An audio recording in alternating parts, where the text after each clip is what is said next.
40 വർഷത്തിൽ കൂടുതലായി മലയാള സിനിമയിൽ പലവിധ വേഷങ്ങൾ അഭിനയിച്ച ഇക്കയ്ക്ക് കിട്ടാക്കനിയായ 100 കോടി എന്ന സ്വപ്നം സാക്ഷാത്കരിച്ചു കൊടുക്കാൻ മലയാള സിനിമയിലെ പ്രഗത്ഭരായ എല്ലാവരും കൂടി ഒരുമിച്ച് ശ്രമിക്കുന്ന ഇക്കയ്ക്ക് ഒരു 100 കോടി പദ്ധതി നമ്മൾ പ്രേക്ഷകരും കൂടി പങ്കാളികളായി നടത്തി കൊടുക്കണം. സ്വന്തമായി ഒരു 100 കോടി നേടാൻ ഇക്കയെ കൊണ്ട് സാധിക്കില്ല എന്നുള്ളത് കൊണ്ട് മോഹൻലാലും ഫഹദ് ഫാസിലും പിന്നെ ഇക്കയുടെ അനിയൻകുട്ടന്മാരിൽ മെയിനായ ചാക്കോച്ചനും ഒന്നിക്കുന്നു. സിനിമയുടെ മാർക്കറ്റിംഗ് മുഴുവൻ ലാലേട്ടന്റെ പേരിലാണെന്ന് സംവിധായകൻ വരെ തുറന്ന് സമ്മതിച്ചു കഴിഞ്ഞു.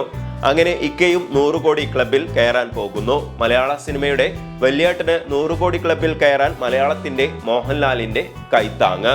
കുറച്ച് ദിവസങ്ങൾക്ക് മുമ്പ് സോഷ്യൽ മീഡിയയിൽ കണ്ട ഒരു കമന്റാണ് ഇത്. ഈ ഒരു കാര്യം പറഞ്ഞ് മമ്മൂട്ടിയെ ടാർഗറ്റ് ചെയ്യാൻ തുടങ്ങി കുറച്ച് നാളുകളായി. ഇതിന് പിന്നിൽ ആരാണെന്നും അവരുടെ ലക്ഷ്യം എന്താണെന്നും പ്രത്യേകം പറയേണ്ട കാര്യമില്ലല്ലോ. മലയാളം ഫിലിം ഇൻഡസ്ട്രിയിൽ ഒരുത്തന്റെയും ഔദാര്യമില്ലാതെ സ്വന്തം കഠിനാധ്വാനവും അർപ്പണ ബോധവും കൊണ്ട് തന്റേതായ ഒരു സിംഹാസനം കെട്ടിപ്പടുത്തവനാണ് മമ്മൂട്ടി. 3 ദേശീയ അവാർഡുകളും പല റെക്കോർഡുകളും അദ്ദേഹത്തിന്റെ പേരിലുണ്ട്. അദ്ദേഹത്തിന്റെ റേഞ്ച് തെളിയിക്കാൻ ഒരുത്തന്റെയും സർട്ടിഫിക്കറ്റും ആവശ്യമില്ല. ഇതൊക്കെ പറയുമ്പോൾ ഓർമ്മ വരുന്ന മറ്റൊരു കാര്യം കൂടിയുണ്ട്. മെസ്സി എന്ന ഒരു പയ്യൻ അന്താരാഷ്ട്ര തലത്തിൽ പന്ത് തട്ടി തുടങ്ങുന്നത് 2004-ലാണ്. വളരെ ചുരുങ്ങിയ സമയം കൊണ്ട് തന്നെ ആ പയ്യൻ എല്ലാവരെയും അതിശയിപ്പിക്കുന്ന തരത്തിൽ വളർന്നു. 2006-ൽ ആദ്യത്തെ വേൾഡ് കപ്പ് കളിച്ച മെസ്സി പിന്നീട് അർജന്റീനൻ ടീമിന്റെ സാരഥിയായി വരുമ്പോഴേക്കും അയാൾ കാൽപന്ത് കളിയിലെ രാജകുമാരനായി മാറിയിരുന്നു. എന്നും അർജന്റീനയുടെ ബദ്ധവൈരികളായ ബ്രസീൽ ഫാൻസിന്റെ കണ്ണിലെ കരടായിരുന്നു മെസ്സി. നെയ്മറെ പോലെയുള്ളവരെയൊക്കെ ഒപ്പം വെക്കാൻ നോക്കിയെങ്കിലും മെസ്സിയോട് മുട്ടാൻ ലോക ഫുട്ബോളിൽ ഒരുത്തനുമില്ല എന്ന സത്യം അവർക്ക് തന്നെ അറിയാമായിരുന്ന കാര്യമാണ്. പിടിച്ചു നിൽക്കാൻ അവർ കണ്ടെത്തിയ മാർഗങ്ങളിൽ ഒന്ന് 2 ദശാബ്ദത്തോളം പന്ത് തട്ടിയിട്ടും ഒരു കപ്പ് പോലും അദ്ദേഹത്തിന്റെ ക്രെഡിറ്റിൽ ഇല്ല എന്ന് പറഞ്ഞുകൊണ്ടായിരുന്നു. പലപ്പോഴും അയാൾക്കെതിരെ ഇവർ പിടിച്ചു നിൽക്കാൻ ഉപയോഗിച്ചിരുന്ന ആരോപണങ്ങൾ വളരെയധികം ബാലിശ്യമായി പോയിരുന്നു. ഒറ്റയ്ക്ക് തന്റെ ദേശീയ ടീമിനെ തോളത്ത് കയറ്റി പലപ്പോഴും ഫൈനലിൽ ഭാഗ്യ നിർഭാഗ്യങ്ങളുടെ നൂൽപാലത്തിലൂടെ കടന്നുപോയി ചുണ്ടിനും കപ്പിനുമിടയിൽ അർഹിച്ച കിരീടം അയാൾക്ക് നഷ്ടമായി. അങ്ങനെ കളിയാക്കലുകളും ട്രോളുകളും ഏറ്റുവാങ്ങി ആ കഥ തുടരവേ 2022-ൽ ഖത്തർ വേൾഡ് കപ്പിൽ മെസ്സിയുടെ ചിറകിലേറി അർജന്റീന കിരീടം നേടുമ്പോൾ ഈ ലോകം മൊത്തം അയാളുടെ സന്തോഷക്കണ്ണീരിനൊപ്പം നിന്നു. എതിരാളികൾ പോലും ഒരു നിമിഷം ആ കപ്പ് അയാളുടെ കൈകളിലേക്ക് എത്തണമെന്ന് ആഗ്രഹിച്ചു പോയി. മെസ്സിക്ക് ഒരു കപ്പ് എന്ന് പറഞ്ഞ് അന്ന് വാട്സപ്പ് ഗ്രൂപ്പ് ഉണ്ടാക്കിയവരും വഴിനീളെ പോസ്റ്റർ അടിച്ചവരുമൊക്കെ ഇപ്പോൾ എവിടെയാണ് എന്ന് ഒന്ന് അന്വേഷിക്കുന്നത് നന്നാവും. കപ്പടിച്ചാലും ഇല്ലെങ്കിലും മെസ്സി എന്താണെന്നും അയാളുടെ ടാലന്റ് എന്താണെന്നും കൃത്യമായി അറിയാമായിരുന്ന അവർ അർജന്റീന വിരോധികൾ അല്ലെങ്കിൽ ബ്രസീൽ ഫാൻസുകാർ ആയതുകൊണ്ട് ആ മനുഷ്യനെ നിരന്തരം വേട്ടയാടി. ഒടുവിൽ ദൈവനിയോഗം പോലെ അർഹിച്ച കപ്പ് അയാളുടെ കൈകളിലേക്ക് എത്തിയപ്പോൾ ലോകം മുഴുവൻ അയാൾക്കൊപ്പം കരഞ്ഞുപോയി. ഇനി കപ്പൊന്നും എടുത്തില്ലായിരുന്നുവെങ്കിലും മെസ്സിക്ക് തുല്യം മെസ്സി മാത്രം. ഇതുപോലെ പല വിരോധങ്ങൾ കാരണം മമ്മൂട്ടി എന്ന പ്രതിഭാധനനായ നടനെ വേട്ടയാടുകയാണ് ഒരു വിഭാഗം. സോഷ്യൽ മീഡിയകളിലൂടെ ട്രോളുകളും കളിയാക്കലുകളും നിറഞ്ഞ പോസ്റ്ററുകളാണ് ഇപ്പോൾ എങ്ങും. ഇക്കയ്ക്ക് ഒരു 100 കോടി പദ്ധതി ഉദ്ഘാടനം മോഹൻലാൽ. 40 വർഷമായി ഫീൽഡിൽ നിന്ന് പുള്ളിക്ക് ഒരു 100 കോടി നേടാനായില്ലെന്നും ഇന്നലെ വന്ന പിള്ളേർ വരെ അത് നേടിയെന്നും പറയുമ്പോൾ ഇവർ ഈ പറയുന്ന വർഷക്കണക്ക് വെച്ച് നോക്കുമ്പോൾ മലയാളത്തിൽ ആദ്യം ഒരു സിനിമ 100 കോടി കടക്കുന്നത് 2016-ൽ പുലിമുരുകനിലൂടെയാണ്. ആ കണക്കിന്റെ കഥ പിന്നീട് മലയാളികൾ അറിഞ്ഞതുമാണ്.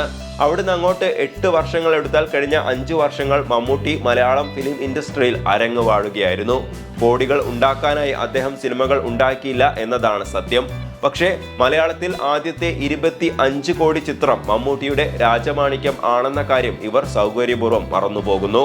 ആ 25 കോടിയുടെ മൂല്യം ഇന്ന് 150 കോടിക്കും മുകളിൽ വരും. പുലിമുരുകന് ശേഷം പിന്നെ ഒരു സിനിമ 100 കോടി കടക്കുന്നത് 2019-ൽ മോഹൻലാലിന്റെ തന്നെ ലൂസിഫറിലൂടെയാണ്. മോഹൻലാൽ എന്ന നടന്റെ ജനകീയത നമുക്കറിയാം. റൊമാൻറ്റിക് കോമഡി കഥാപാത്രങ്ങളിലൂടെ വലിയ ഫാൻ ബേസ് സൃഷ്ടിച്ചെടുത്ത നടനാണ് അദ്ദേഹം. പക്ഷേ ആ മോഹൻലാലിന് പോലും 100 കോടി എത്താൻ 2016 വരെ കാത്തിരിക്കേണ്ടി വന്നു എന്നത് മലയാളം ഫിലിം ഇൻഡസ്ട്രിയിൽ പണമൊഴുക്കിന്റെ പരിമിതികൾ കൃത്യമായി നമുക്ക് കാണിച്ചു തരുന്നു. മാത്രമല്ല അദ്ദേഹത്തിന് ഈ നേട്ടം കൈവരിക്കാനായത് 2 തവണയാണ്. മമ്മൂട്ടിയോടൊപ്പം തന്നെ അഭിനയിച്ചു തുടങ്ങി ഇൻഡസ്ട്രിയിൽ 40 വർഷം പിന്നിട്ട സ്ത്രീകളും കുട്ടികളും അടക്കം ഏറ്റവും അധികം ആരാധകരുള്ള മോഹൻലാലിന്റെ അവസ്ഥ ഇതാണെങ്കിൽ കൂടുതലും അഭിനയ പ്രാധാന്യമുള്ള റോളുകൾ തിരഞ്ഞെടുക്കുന്ന സീരിയസ് ഓഡിയൻസ് കൂടുതലുള്ള മമ്മൂട്ടിക്ക് അത് ഇതുവരെ സാധിച്ചിട്ടില്ല എന്നത് ആനക്കാര്യമൊന്നുമല്ല. മറ്റൊരു ആരോപണം ഇന്നലെ വന്ന പിള്ളേര് വരെ 100 കോടി അടിച്ചു, 73 പിന്നിട്ട കിളവൻ മമ്മൂട്ടിക്ക് അതിന് കഴിഞ്ഞിട്ടില്ല എന്നതാണ്.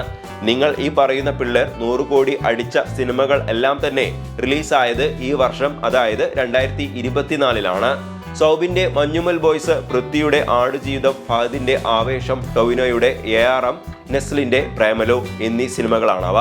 അതിനു മുമ്പ് 2023 2018 എന്ന സിനിമ ഈ നേട്ടം കൈവരിച്ച കാര്യം വിസ്മരിക്കുന്നില്ല. പക്ഷേ ആ ക്രെഡിറ്റ് അതിന്റെ സംവിധായകന് ഉള്ളതാണ് എന്ന് മാത്രം. എന്തായാലും ഇതിൽ നിന്ന് നമുക്ക് മനസ്സിലാകുന്ന ഒരു കാര്യം, മലയാളം എന്ന കൊച്ചു ഫിലിം ഇൻഡസ്ട്രിയിൽ ബോക്സ് ഓഫീസ് കളക്ഷൻ 100 കോടിക്ക് മുകളിൽ പോകുന്ന ഒരു ട്രെൻഡ് തുടങ്ങിയിട്ട് ഒരു വർഷം തികഞ്ഞിട്ടില്ല എന്നതാണ്. മെസ്സിക്ക് കപ്പടിക്കാൻ ഉണ്ടായതിന്റെ 100% ബുദ്ധിമുട്ട് മമ്മൂട്ടിക്ക് 100 കോടി നേടാൻ വേണ്ടിവരില്ല എന്ന് നമുക്കറിയാം. മമ്മൂട്ടിയുടെ ഭീഷ്മപർവം റിലീസായത് 2024 ആയിരുന്നുവെങ്കിൽ 100% ഉറപ്പാണ് ആ സിനിമ 100 കോടിക്ക് മുകളിൽ നേടുമായിരുന്നു. യൂത്തിനെ ആവേശത്തിലാക്കുന്ന അതുപോലെയുള്ള ഒരു ഫെസ്റ്റിവൽ മൂഡ് മമ്മൂട്ടി ചിത്രം വന്നാൽ തീരാവുന്നതേയുള്ളൂ ഈ കരച്ചിൽ. വൈകിയാണെങ്കിലും അർഹിച്ചവരുടെ കൈകളിലേക്ക് ഒരു ദിനം ദൈവ നിയോഗം പോലെ അംഗീകാരങ്ങൾ വന്ന് ചേരുക തന്നെ ചെയ്യും.